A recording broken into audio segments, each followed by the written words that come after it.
Excella Education Study in USA assured scholarship. Contact 9881 96666. నమస్తే, welcome to I dream. నేను మహేశ్వరి. మనతో పాటు ఉన్నారు ఐక్య డెంటల్ హాస్పిటల్ నుంచి ప్రముఖ డెంటల్ సర్జన్ డాక్టర్ విజయ్ గారు. వారితో మాట్లాడదాం. నమస్తే సార్. సార్, పళ్ళు అనగానే చాలా మంది చెప్పే సమస్య క్యావిటీ, పిప్పి పళ్ళు. ఇంకొకటి వచ్చేసి గార పట్టడం. సో ఈ పిప్పి పళ్ళు, గార పట్టడం, ఈ రెండిటికి ఉన్న డిఫరెన్స్ ఏంటి సార్? ఓకే అండి, చాలా మంచి క్వశ్చన్ అడిగారండి మీరు. యాక్చువల్గా అండి, పన్ను బేసికల్గా మీకు పన్ను స్ట్రక్చర్ వేరండి, పన్నుని సపోర్ట్ చేసే స్ట్రక్చర్స్ వేరు. జనరల్గా అంటే ఇప్పుడు ఒరిజినల్గా టూత్ అనేదండి మొత్తము మీ అందరికి ఎనామిల్ తెలుసు, కానీ సిమెంటం అనే పదం ఎవరికి తెలియదు. బేసికల్గా మనకి పన్నుని 2 పార్ట్స్గా డివైడ్ చేయొచ్చు మనం. ఒకటి క్రౌన్, అంటే ఇప్పుడు అది మన తినే ప్లాట్ఫామ్ అండి, మనకు కనపడే ప్లాట్ఫామ్, తినే ప్లాట్ఫామ్. సో ఈ పన్నుని యాంకరేజ్ చేసే పార్ట్ రూట్ అన్నమాట, అది బోన్లో ఎంబ్రెడ్ అయి ఉంటుంది. సో అంటే ఇప్పుడు మనం మామూలుగా డివైడ్ చేస్తే అది క్రౌన్, రూట్. సో క్రౌన్ అనేది ప్లాట్ఫామ్, తినే ప్లాట్ఫామ్, రూట్ అనేది యాంకరింగ్ పార్ట్. సో ఇది ఇంకొంచెం ఇంటర్నల్ లోపలికి వెళ్తే ఇవి ఏ లేయర్స్తో ఏర్పడి ఉంటాయి. ఇప్పుడు క్రౌన్ పార్ట్కి ఏమేమి ఉంటుందంటే, ఫస్ట్ పైన ఎనామిల్ ఉంటుంది, దాని కింద డెంటిన్ ఉంటుంది, లోపల బ్లడ్ సప్లై, పల్ప్ అంటామంట. అది ఎందుకు వస్తుందో చెప్తాను. ఇప్పుడు యాక్చువల్గా మీరు మనకి ఇందాక పాల పళ్ళు, పర్మనెంట్ పళ్ళు మనకి బోన్లో చిన్నపిల్లలకి, పెద్దవాళ్ళకి ఏజ్లో స్టార్ట్ అయ్యే ఏజ్లో బయటకు వస్తుందని మనం అనుకున్నాం. దానికి ఇంటర్నల్ కొంచెం లోపలికి వెళ్తే ఈ పల్ప్ అనేది బేస్ అండి మనకి. ఈ పల్ప్లో బ్లడ్ సప్లై, నర్వ్ ఎండింగ్ కలిపి ఉంటుంది.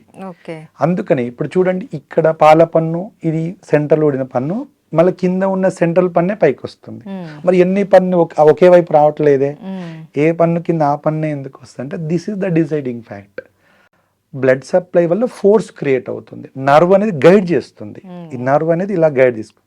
సో దాన్నే పల్ప్ అంటాం. ఇప్పుడు చూడండి, క్రౌన్లో మనకి ఎనామిల్, డెంటిన్, పల్ప్ వస్తుంది, దాని పల్ప్ ఛాంబర్ అంటాం. ఇప్పుడు రూట్ పార్ట్లో వచ్చేసరికి సిమెంటం. ఈ సిమెంటం అనేది ఎనామిల్ కంటే అంత క్యాల్సిఫై స్ట్రక్చర్ కాదండి. దీంట్లో చూస్తుంటే మనకి సిమెంటం, డెంటిన్, మళ్ళీ పల్ప్ యొక్క దీన్ని ఇప్పుడే మన రూట్ కెనాల్లో ఉన్న ఈ ఛాంబర్ తర్వాత వచ్చే రూట్ కెనాల్ స్ట్రక్చర్లో ఉన్న ఈ పల్ప్ ఉంటుంది అనమాట. ఇప్పుడు ఎనామిల్ అనేది చాలా గట్టిగా ఉంటుంది కాబట్టి ఏదైనా తినగలుగుతాం మనం. ఎనామిల్ అండి దానికి బ్లడ్ సప్లై ఉండగా రిప్లేస్ అవ్వదు. ఇప్పుడు కింద డెంటిన్ యొక్క యూజ్ ఏంటంటే, అంత పెద్ద ఫోర్స్ పడినప్పుడు బ్రేక్ కాకుండా కుషనింగ్ ఉంటుంది డెంటిన్. ఈ డెంటిన్ ఎప్పటికప్పుడు తయారు చేస్తున్న పల్ప్ అనేది లోపల ఉంటుంది. ఇప్పుడు చూడండి, ఈ యొక్క కింద మనకి యాంకరింగ్ పార్ట్ రూట్ మనం డివైడ్ చేసుకుంటే, సిమెంటంకి బోన్కి మధ్యలో లిగమెంట్ ఉంటుందండి.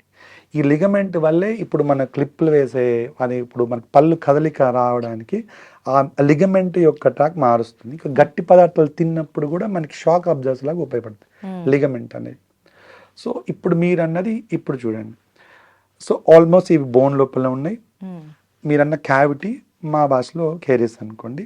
ఇవి ఇందాక చెప్పినట్టు ఎప్పుడైతే ఫుడ్ స్ట్రక్ అయినప్పుడు, పంటలో ఫుడ్ స్ట్రక్ అయినప్పుడు ఆటోమేటిక్ బ్యాక్టీరియా వస్తుంది. దాన్ని కూడా ఫుడ్ లాగా తీసుకుంటుంది, దానివల్ల యాసిడ్ రిలీజ్ చేస్తుంది. సో క్యావిటీ అనేది పన్ను యొక్క స్ట్రక్చర్ మీద వచ్చే ప్రాబ్లం. మీరన్న గార ఎప్పుడు వస్తుందంటే, ఇప్పుడు చూడండి, గార అనేది ఈ చిగుళ్ళ మధ్యలో కానీ పన్ను సర్ఫేస్ మధ్య చిగుళ్ళ దగ్గర ఏదైనా ఫుడ్ ఉండిపోయినప్పుడు మళ్ళీ బ్యాక్టీరియా వస్తుంది, ఒక లేయర్ లాగా ఫామ్ చేస్తుంది. దాన్ని మా భాషలో ప్లాక్ అంటాం యాక్చువల్గా. సో దాంతోపాటు మన సెలైవా ఉంటుంది, మన నోట్లో సెలైవాలో ఉన్న కాల్షియం, ఫాస్ఫేట్ కూడా అది ప్రిసిపిటేషన్ ద్వారా క్యాల్సిఫై అయిపోతే దాన్ని క్యాలిక్యులస్ అంటాం. ఈ గార అనేది పన్ను యొక్క స్ట్రక్చర్స్ని డ్యామేజ్ చేస్తుంది, పన్నును. క్యావిటీ అనేది పన్ను మీద ఉన్న ప్రాబ్లం అనమాట. సో ఈ పన్ను మీద ఉన్న క్యావిటీ దానికి జనరల్గా ఏం చేస్తామంటే, స్టేజెస్ బట్టి డివైడ్ అవుతుంది. ఇప్పుడు ఎనామిల్లో ఉన్న, నేను ఇందాక చెప్పాను కదా మీకు, ఎనామిల్, డెంటిన్, పల్ప్, ఇవి స్టేజెస్. మన గినక క్యావిటీ గినక ఎనామిల్ ఒక స్టేజ్లో ఉందనుకోండి, మన ఎనామిల్ రివ్యూ చేసుకుని సిమెంట్ వేసుకోవచ్చు. అది కొంచెం దాటి డెంటిన్కి వెళ్ళినా కూడా వేసుకోవచ్చు. డెంటిన్ నుంచి పల్ప్ స్టేజ్ వచ్చే వరకు ఈ యొక్క బ్యాక్టీరియాకే, నేను ఇందాక చెప్పాను కదా, పల్ప్ అంటే it's a combination of blood supply, nerve supply. ఈ యొక్క బ్లడ్ సప్లై రియాక్ట్ అయిపోతుంది. ఏంటి, అమ్మో మనకి ఫారిన్ ఆర్గానిజం వచ్చింది, we had to defend our self అనేది ఎక్కువ రియాక్టర్కి ఈ నరువుని ప్రెస్ చేయగానే పెయిన్ వస్తుంది. సో ఇది స్టేజెస్ యాక్చువల్గా. ఇది దానికోసం ఏమంటే ఇప్పుడు నెక్స్ట్ ఫర్దర్ ట్రీట్మెంట్కి వెళ్తాం. అంటే సిమెంట్ మనకి ఎనామిల్ లేయర్ డెంటిన్లో ఉన్నప్పుడు, so deeper part pulp touch అయినప్పుడు వెంటనే మనం రూట్ కెనాల్ లాంటివి చేసుకోవచ్చు. మీరన్న గార ఎప్పుడైతే ఈటు ఉన్నప్పుడు ఇది దీనికి స్ట్రక్చర్స్ టచ్ కానివ్వదు. ఈ యాంకరింగ్ చేసే బోన్ మీద మనకి ఏమవుతుందంటే సేమ్ అదే సీన్, మళ్ళీ మనకి ఆ ఫుడ్ వస్తుంది, బ్యాక్టీరియా వస్తుంది, ఆ యాసిడ్కి బోన్ కరుగుతుంది. ఈసారి చాలా మందికి డౌట్ ఉంటుంది, అంటే వాళ్ళు ఇలా రారు, నాకు చిగులు జారిపోతున్నాయండి, స్మెల్ వస్తుందండి, లేకపోతే రాళ్ళలాగా పడిపోతున్నాయండి, అదే గార అండి. దాన్నే క్యాలిక్యులస్ అంటే బాగా ఎక్కువ సివియర్ అయినప్పుడు. సో అదేం చేస్తుందంటే ఇప్పుడు చూడండి, పన్నుని యాంకరింగ్ చేసే బోను ఇది నిదానంగా తీస్తుంటే పన్ను ఆటోమేటిక్గా డ్రాప్ అవుతుంది. దీనికి పెయిన్ చెప్పక్కర్లా. మనకి పెయిన్ ఎప్పుడు వస్తుందంటే ఒక్క నర్వ్ ఇన్వాల్వ్మెంట్ అయినప్పుడే పెయిన్ వస్తుంది.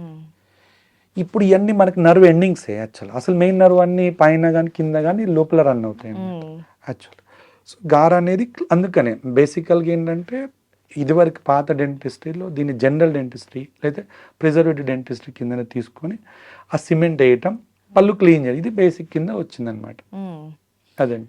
అయితే మీరు చెప్పారు పిప్పి పన్నుకు క్యావిటీకి వచ్చేసి సిమెంట్ వేయడం, అది కూడా దాటిందంటే నెక్స్ట్ స్టేజ్ రూట్ కెనాల్ అనేసి అన్నారు. మరి గార పన్నుకు మీరు ఇచ్చే ట్రీట్మెంట్ ఓన్లీ క్లీనింగ్ అండి.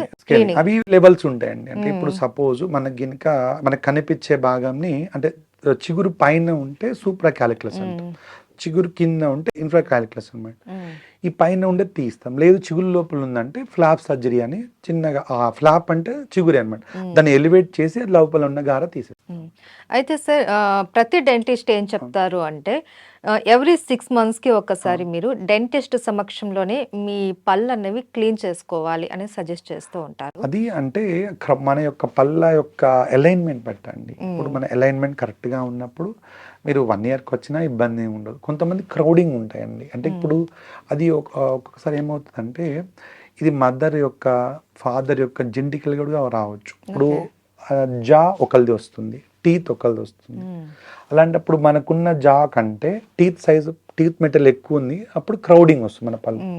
కొంతమందికి ఏమవుతుంది, జా పెద్దగా ఉండి టీత్ సైజ్ తక్కువ వస్తుంది, అప్పుడు గ్యాప్స్ ఉంటాయి. సో ఆ యొక్క దాన్ని బట్టి వాళ్ళు వస్తే బెటర్గా ఉంటుంది. క్రౌడింగ్ ఉన్న వాళ్ళు అయితే 6 monthsకి ఒకసారి మీరు అన్నట్టు వస్తే కరెక్ట్. లేదు అలైన్మెంట్ బాగుందంటే మీరు అన్నట్టు 1 yearకి ఒకసారి చెకప్ కదా మ్యాండేటరీ. ఇంకొక విషయం నేను చెప్పాల్సింది ఏంటంటే మీ ఐ డ్రీమ్స్ తరపున ఇప్పుడు జనరల్గా ఏంటంటే జనరల్ హెల్త్ చెకప్స్ జనరల్గా అందరూ ఇలా నా సజెషన్ ప్రకారము ప్రతి ఒక్కళ్ళు వాళ్ళ 3 to 6 years బాయ్ని కానీ ఒక ఓపీజీ లాంటిది లేకపోతే సిబిసిటీ లాంటిది ఒక రేడియోగ్రాఫ్ తీసుకొని తర్వాత 14 years నుంచి 21 మధ్య వాళ్ళు ఒక సిబిసిటీ ఓపీ తీసుకుంటే మనకి ఫర్దర్గా ఏ ప్రాబ్లమ్స్ వస్తాయి అనేది మనం దాన్ని అనాలిసిస్ చేసుకోవడం ఈజీగా ఉంటుంది, చాలా ఈజీగా ఉంటుంది. అది ఆల్మోస్ట్ ఒక రిఫరెన్స్ లాగా ఉంటుంది, మనం చేసుకోవచ్చు ఏ టైంలో ఏ గ్రోత్ ఉంది. ఇప్పుడు ఈ వీళ్ళకైతే పర్మనెంట్ పళ్ళు కరెక్ట్గా వస్తున్నాయా, అసలు ఉన్నాయా లేవా, పెద్దవాళ్ళకి కూడా ఈ కరెక్ట్గా ఉన్నాయా, వాళ్ళు బోనీ లీజన్స్ కొన్ని చెప్పవండి రేడియోలాజికల్గా తప్ప మనకి బయటపడవు కొన్ని సమయాల్లో. అయితే పళ్ళకున్న మేజర్ ప్రాబ్లం ఏంటంటే కొంతమంది మీరు చెప్తారు కదా, సార్ అసలు నాకు నొప్పి ఏం రాలేదు కానీ నా పన్ను బ్రేక్ అయింది. ఇందాక నేను చెప్పాను కదా, మన ఈ కేరీస్ ఈ యొక్క బ్యాక్టీరియా యొక్క యాసిడ్స్ ఎప్పుడైతే బ్లడ్ సప్లై డ్యామేజ్ చేసినప్పుడు నర్వ్ లైవ్గా ఉంటుంది కాబట్టి పెయిన్ క్యారీ అవుతుంది. అదే అలాగే చిగుళ్ళ మీరు అన్నప్పుడు కొంతమంది చిగులు రియాక్ట్ అయ్యి బ్లీడింగ్ వస్తుంది, అప్పుడు రియాక్ట్ అయ్యి వస్తారు. కొన్నిసార్లు ఇవేం జరగకుండా మొత్తం ఒక నర్వ్ డ్యామేజ్ అయింది అనుకోండి, ఆటోమేటిక్గా వీళ్ళకి తెలియకుండా పన్ను బ్రేక్ అయిపోతుంది. మా ఉద్దేశంలో డెంటిస్ట్ ఉద్దేశంలో ఎన్ని ఇన్కన్వీనియన్స్ మీరు ఎక్కడైనా ఇబ్బంది పడ్డప్పుడు కానీ అప్పుడు టమ్మటి డెంటిస్ట్ని సంప్రదించడం మంచిగా ఉంటుంది, బెటర్ ఉంటుంది. ఓకే. అండ్ సార్ క్యావిటీకి సిమెంట్ వేస్తారు అనేసి అన్నారు కదా, అది లైఫ్ లాంగ్ ఉంటుందా లేకపోతే దానికి మళ్ళీ ఏమైనా మధ్యలో?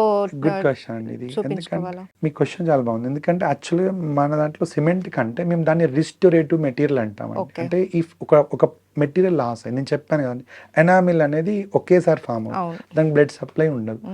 అందుకనే మేమేం చేస్తామంటే ఇప్పుడు ఎనామిల్ లాస్ అయినా డెంటిన్ కొంచెం లోపలికి వెళ్ళినా కూడా ఆ యొక్క కెరీస్ పార్ట్ ఏదైతే ఉన్న అంతా తీసేసి రిస్టోరేటివ్ మెటీరియల్ వేస్తాం.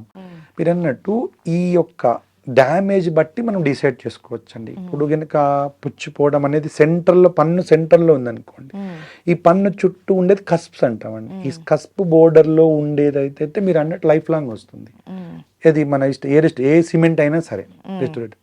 ఒకవేళ లేదు మన ఎడ్జ్లో బ్రేక్ అయింది అనుకో, ఇలాంటప్పుడు ఏంటంటే మనకి ఇన్లేస్ కానీ ఆన్లేస్ కానీ ఇంకొప్పుడు క్రౌన్స్ కానీ ఇవి రీప్లేస్ చేసుకోవడం బెటర్గా ఉంటుంది. అట్లా దాన్ని బట్టి మనం తినే ఫోర్స్ బట్టి మనం ఆ ఎక్కడ ఏరియా డ్యామేజ్ అయింది దాన్ని బట్టి డిసైడ్ చేస్తాం. రూట్ కెనాల్ కూడా అంతేనా? రూట్ కెనాల్ నేను చెప్పాను కదండి ఇందాక, పల్ప్ ఎప్పుడైతే ఈ కేరిస్ టీత్ ఎనామిల్ దాటి డెంటిన్ దాటి పల్ప్ని ఎప్పుడైతే ఇదైందో అప్పుడు రూట్ కెనాల్ చేస్తాం. అది పర్మనెంట్ ఉంటుంది. అది పర్మనెంట్ అని. ఇప్పుడు రూట్ కెనాల్లో కూడా ఇప్పుడు చాలా మంది కన్ఫ్యూజ్ అవుతారు. ఇప్పుడు రూట్ కెనాల్ చేసిన తర్వాత క్యాప్ వేయాలా? అవునండి, డెఫినెట్గా. ఎందుకంటే మనం రూట్ కెనాల్ చేసేటప్పుడు ఏమైందంటే ఈ ఇన్ఫెక్టెడ్ పల్ప్ మొత్తం తీస్తాం. సో అలాంటప్పుడు ది కోర్ మెటీరియల్, తినే యొక్క ప్లాట్ఫామ్ యొక్క కోర్ మెటీరియల్ పోతుంది. అప్పుడు దీన్ని మనం రిస్టోర్ చేయాలంటే అగైన్ చేయాలంటే క్రౌన్ వేస్తాం. అంటే చాలా మందికి అనిపిస్తుంది ఏమంటే మేము ఆర్టిఫిషియల్ పళ్ళు వేసుకున్న ఫీలింగ్ మాకు ఉండదా అంటే, నిజంగా చెప్పాలంటే మన బాడీ మెకానిజం చాలా గొప్పదండి. ఈ ఫోర్స్ మనం రోజు తినే ఫోర్సు మీరు ఇమాజిన్ చేస్తారా? 20 kgs వెయిట్ మనము రోజు ఇలా కొరుకుతాం, ఇలా మనం మోయగాం, ఇలా మీకు బ్రేక్ఫాస్ట్ అప్పుడు కానీ లంచ్ డిన్నర్ ఇవన్నీ క్యాలిక్యులేట్ చేస్తే రోజుకి పర్ డే వెయిట్ని ఈ బోన్ ఈ ఫోర్సెస్ని ట్రాన్స్మిట్ చేసి ఇక్కడ బ్యాక్ సైడ్ ఆక్సిపిటల్ బోన్కి ట్రాన్స్మిట్ చేస్తుంది. ఆ ఫోర్స్ అందుకని మీరు బోను చుక్కలు ట్రాబిక్యులర్ ప్యాటర్న్ అంటాం. That transmit the force. ఇప్పుడు చూడండి, తినే ప్లాట్ఫామ్ మీద కొరుకుతున్నాము, రూట్ ప్రిజర్వ్ చేస్తున్నాం, రూట్ ఆ ఫోర్స్ని బోన్కి ఇస్తుంది, బోన్ ట్రాన్స్మిట్ చేస్తుంది. ఈ సిస్టమ్. సో ఎక్కడ ఆర్టిఫిషియల్స్ లేదండి. మన పన్ను అనేది సరే రైట్ ఆల్మోస్ట్ గ్రైండింగ్ మిషన్ అనుకోండి, ఫోర్స్కి గ్రైండ్ చేస్తుంటాం, దట్స్ ఇట్. అంతే తప్ప ఇక్కడ ఆర్టిఫిషియల్ స్కోప్ ఇక్కడ ఉండదు. ఇక్కడ ఎనామిల్ మళ్ళీ ఫామ్ కాదు కదా. సార్, పన్ను మీద పన్ను వస్తూ ఉంటుంది, అది అలా ఉంచుకోవడం బెటరా లేకంటే తీయించేయడం బెటరా? అంటే ఇక్కడ 2 విధాలుగా జరుగుతుందండి. మేము హాస్పిటల్స్లో చూసినప్పుడు మీరు అన్నట్టు ఇదివరకు పాల పళ్ళు అవి రిటైన్ అవ్వచ్చు. రిటైన్ అయ్యి పర్మనెంట్ పన్ను పక్కన వచ్చినప్పుడు వీళ్ళు ఏమంటారు, పన్ను మీద పన్ను వచ్చింది అంటారు.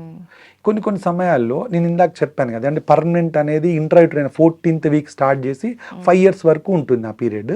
అప్పుడు కొన్ని పళ్ళు ఏమైతే రెండుగా డివైడ్ అయిపోద్ది. అండ్ ఆ డెంటో లామినల్ రెండుగా డివైడ్ అయ్యి 2 పళ్ళు రావచ్చు. సో అప్పుడు ఏమవుతుందంటే ఒకవేళ ఫుడ్ గినక అక్కడ స్ట్రక్ అయినా కూడా మనకి ఇబ్బంది అవుతుంది. అప్పుడు ఆ కండిషన్లో తీయచ్చు. లేదు మనకి అసలు ఇబ్బంది ఏం లేనప్పుడు కొంతమంది వదిలేయచ్చు. Okay, thank you so much. Okay, fine.